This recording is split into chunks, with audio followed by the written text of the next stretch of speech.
దొంగతనం చేయడానికి వెళ్లి హత్య చేశాడు. హత్యను కప్పిపుచ్చుకునేందుకు డ్రామాలాడాడు. పోలీసులనే పక్కదారి పట్టించాడు. చివరికి అడ్డంగా దొరికిపోయాడు.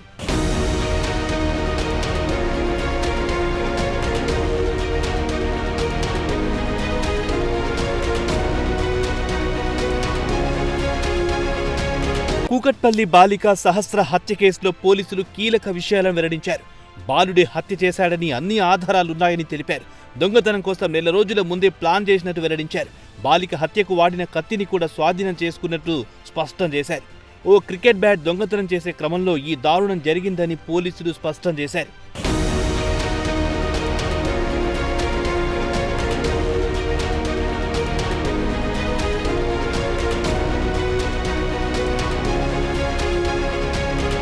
కూకట్పల్లి సహస్ర హత్య కేసుకు సంబంధించి సిపి అవినాష్ మహంతి కీలక వివరాలను వెల్లడించారు. ఈ నెల 18వ తేదీన బాలిక హత్య జరిగిన తర్వాత నుంచి జరిగిన పరిణామాలను కూలంకుషంగా వివరించారు. 3 రోజుల పాటు సరైన క్లూ దొరకలేదని తెలిపారు. ఆగస్టు 22న కేసును పరిష్కరించే ఆధారాలు తమకు లభ్యమయ్యాయని సిపి అవినాష్ మహంతి వివరించారు. ఓ క్రికెట్ బ్యాట్ దొంగతనం చేసే క్రమంలో సహస్ర చూసి కేకలు వేయడంతో నిందితుడు హత్య చేసినట్టు అవినాష్ మహంతి తెలిపారు. హైదరాబాద్లో కూకట్పల్లిలో 18th రోజు ఒక పాప, ఒక 10-year-old పాపది మర్డర్ జరిగింది. Very sad incident. అండ్ ఆ రిపోర్ట్ అయిన వెంటనే we started the investigation. But ఒక 3 days వరకు మనకి ఉన్న అవైలబుల్ క్లూస్, ఉన్న వాట్ ఎవర్ టెక్నికల్ ఎవిడెన్స్, దాని ద్వారా మనకేం బ్రేక్ త్రూ రాలేకపోయింది. సో ద ఇన్వెస్టిగేషన్ మళ్ళీ రైట్ ఫ్రమ్ బిగినింగ్ చేస్తూ ఉంటూ వెళ్ళాం. ఏమైనా క్లూస్ వీఆర్ మిస్సింగ్ అవుట్ అది చూస్తూ ఉంటూ వెళ్తే నిన్న we got a breakthrough in that case. And ఆ కేసులో ఒక నేబరింగ్ ఇల్లులో ఉన్న ఒక 14-year-old అబ్బాయి, he was found to have committed a మర్డర్ని. బేసికలీ ఆయన ఏం చేశాడంటే, వాళ్ళ ఇల్లు దగ్గర ఉంటుంది.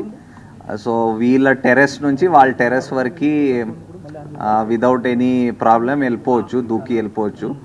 సో ఆయన ప్రకారం ఆయన దూకేసి అక్కడ వెళ్ళి ఒక క్రికెట్ బ్యాట్, వాళ్ళ ఇంట్లో ఒక క్రికెట్ బ్యాట్ ఉంటుంది, ఆ క్రికెట్ బ్యాట్ దొంగతనం చేయడం అని, ఆయన దగ్గర పెట్టుకోవడం అని అనుకొని వెళ్ళాడు. సో అది వెళ్తప్పుడు అక్కడ అది బ్యాట్ తీసుకొని బయటకు వస్తప్పుడు ఆ పాప హ్యాస్ సీన్ హిమ్. చూసినాక వెంటనే అరిచింది. అరుస్తే ఈయన భయపడి ఇమీడియట్లీ ఆమెకి అక్కడ ఆ ఇంట్లో బెడ్రూమ్లో తోసేసి అక్కడ ఆయన ఒక నైఫ్ పట్టుకు వెళ్ళాడు. సో ఆ నైఫ్తో he stabbed her and then వచ్చేసాడు.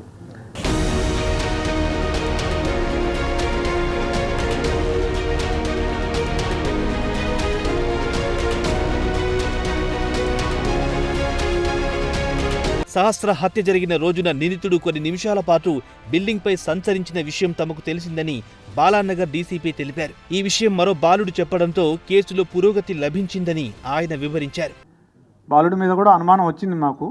అయితే మేము ఒక లిస్ట్ ఆఫ్ సస్పెక్ట్స్ చేసుకున్నాము, దాని ప్రకారం చేసుకుంటూ వచ్చాము. నిన్న అతన్ని చేసాము. తర్వాత మాకు ఇంకొక క్లూ కూడా వచ్చింది. ఒక పిల్లాడు కూడా సమాచారం ఇచ్చాడు. ఇట్లా ఆ రోజు ఏ రోజైతే అఫెన్స్ జరిగిందో ఆ రోజు మార్నింగ్ 8:30 to 8:45 అతను ఆ గోడ దగ్గర, ఏదైతే గోడ దూకి వెళ్ళే అవకాశం ఉందో ఆ గోడ దగ్గర తచ్చాడాడు అతను చాలాసేపు, ఒక 15 minutes. ఆ సమాచారంతో మా అనుమానం ఇంకా ఎక్కువై, మా అనుమానం నిర్ధారణ అయ్యి అతన్ని మళ్ళీ విచారించాము. ఫస్ట్ ఇల్లు సెర్చ్ చేసాము. ఇల్లు సెర్చ్ చేస్తే మాకు ఈ లెటర్ దొరికింది, అతను రాసుకున్న లెటర్ ఏదైతే ఉందో అది. తర్వాత కత్తి కూడా దొరికింది. 3 కత్తులు ఉన్నాయి.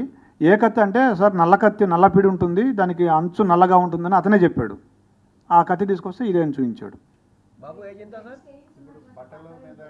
బట్టలు ఏం చేశాడంటే, అతను అఫెన్స్ చేయగానే ఆ కత్తి అక్కడే కడిగేసి గోడ దూకి మళ్ళీ ఇంట్లోకి వెళ్ళేటప్పుడు వాళ్ళ నాన్న సిస్టర్స్ ఉన్నారు, వాళ్ళు ఏమైనా చూస్తారేమో అని ఆరేసిన షర్ట్ తీసుకొని ఇట్లా అడ్డం పెట్టుకొని ఇంట్లోకి వెళ్ళి బాత్రూంలోకి వెళ్ళి స్నానం చేసి ఆ టీ-షర్టు ప్యాంటు 2 వాషింగ్ మెషిన్లో వేసాడు.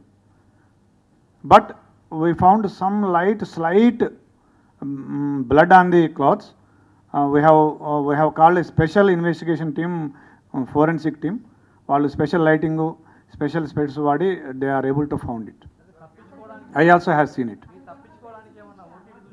ఎస్ అతనికి ఒక కుందేలు ఉండేది. ఆ రోజు ఆ కుందేలు కూడా చనిపోయింది. 11:30కి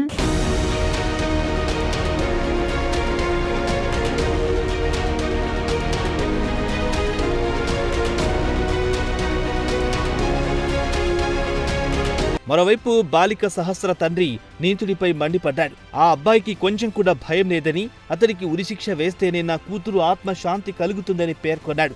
అసలు ఈ భూమిపై అతడు ఉండకూడదని, ప్రభుత్వం అతన్ని కఠినంగా శిక్ష విధించాలని డిమాండ్ చేశాడు. భూమి మీద ఉంచొద్దు, ఉరి తీయండి అందరు కానీ. నేను పోలీసు వాళ్ళకి ఒకటే అడిగాం, వాళ్ళతో మాట్లాడాలి, ఎందుకు చంపాలనుకుంటూ ఏందని కారణం అడగాలనుకుంటున్నాం. కానీ మాకు పోలీసు వాళ్ళు సహకరి ఇస్తలేరు, చూపించలేరు, చట్టం ఒప్పుకోదని చెప్పి సార్ వాళ్ళు కూడా అన్నారు. దానికి నేను కూడా ఏం చెప్పట్లేదు.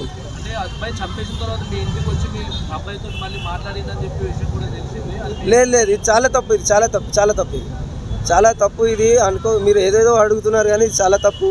నేను ఇంతకుముందు తెలియడం అంటే ఇంటి పక్కన బిల్డింగ్లో ఉంటారు, చూస్తుంటాము. మా అబ్బాయితో ఆడుతుంటాడు, చూస్తున్నాను. మా అంతా క్లోజ్గా మాట్లాడేంత మాకు ఆలోచన లేదు. మాకు బర్త్డే పార్టీకి అంటే మా అబ్బాయి వెళ్తాడు సార్, అందరి దగ్గరికి వెళ్తాడు, వాడు అందరి ఫ్రెండ్స్ని తొలికొస్తాడు. ఆలోచన చుట్టుపక్కల బస్సు, అది కాలనీ కాదు, బస్సీ కాబట్టి అందరు కలిసిమెలిసి ఉంటారు. కాబట్టి మేము కూడా అందరు సంతోషిస్తాం.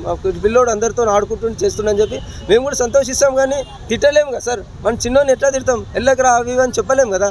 ఆడుకుంటుంది కాబట్టి వీడు వాళ్ళ దగ్గరికి వెళ్తే వాడు వీళ్ళ దగ్గరికి వస్తారు. కాబట్టి సైలెంట్ అయిపోతుంది ఏ పేరెంట్స్ అయినా సార్. కానీ పేరెంట్స్ కూడా చెప్తున్నాను, ఎవరిని నమ్మకండి, పెద్దవాళ్ళు వస్తే నమ్మకండి, ప్లీజ్ నమ్మకండి, ఎవరిని నమ్మకండి. డిమాండ్ మా పాపని చంపిండు వానికి మాత్రము మరణ శిక్ష కావాలి. డిమాండ్ చేయడానికి ఏం లేదు ఇక్కడ. ఏముంటుంది చెప్పండి, ఒక తల్లి ఆవేదన ఏముంటుంది చెప్పండి. ఒక 1 అవర్లో ఒక మంచి పిల్ల మీరు చూసుంటారు, ఏం ప్రాబ్లం ఉందండి ఆ పిల్లకి చెప్పండి. నేను ఎందుకు డిమాండ్ చేయకూడదు? ఎందుకు ఊరుకోవాలండి? ఆ అబ్బాయి అట్లా చేస్తుంటారు. అట్లీస్ట్ ఒక చిన్న బ్యాట్ కోసం చేస్తారా? రేపు చిన్న చాక్లెట్ కోసం కూడా చేస్తారని వదిలేస్తారా? తల్లిదండ్రులకు కూడా శిక్షించాలండి. ఎందుకంటే సార్ చెప్పారు కదా, సెల్ తెచ్చుకున్నాడు అప్పుడు అడిగారంట, అంటే అప్పుడే దండించుండి చాలా ఘోరంగా చేసుంటే కనుక ఇప్పుడు ఇంత అయ్యేవాడు కాదేమో అని నేను అనుకుంటున్నానండి. ఖచ్చితంగా పేరెంట్స్ కూడా ఉంటుంది, పేరెంట్స్ కూడా శిక్షించాలి. స్కూల్ టీచర్స్ కూడా చెప్పాలి. స్కూల్ టీచర్స్ మా బాబు కూడా చదువుతున్నారు, మీరు వెళ్ళి ఇంటర్వ్యూ తీసుకోండి, ఎలా ఉంటాడు ఏంటి, వాళ్ళు కూడా చూస్తుంటే పేరెంట్స్కి చెప్పాలి కదా.